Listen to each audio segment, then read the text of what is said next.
আসসালামু আলাইকুম পুলিশ পদোন্নতি প্রত্যাশী ভাই বোনেরা। আজকে আপনাদের সড়ক পরিবহন আইনের কিছু ধারা শেখানোর চেষ্টা করিব। রহিম নামক ব্যক্তি তার মোটরযানটি নিয়ে ঢাকা হইতে চট্টগ্রামের উদ্দেশ্যে রওনা হইলেন। পথিমধ্যে সার্জেন্ট বা এসআই তার কাগজপত্র দেখিতে চাইলে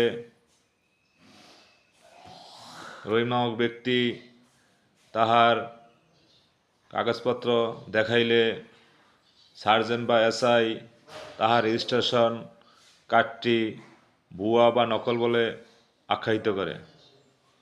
তাহলে রহিমের কি অপরাধ প্রশ্ন জানতে চাওয়া হয়েছে।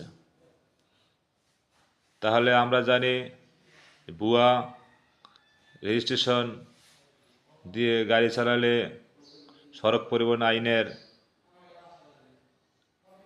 ৭৩ ধারা এবং ভুয়া ও নকল রেজিস্ট্রেশন দ্বারা গাড়ি চালানো যাবে না বলা হয়েছে সড়ক পরিবহন আইনের ১৭ ধারা।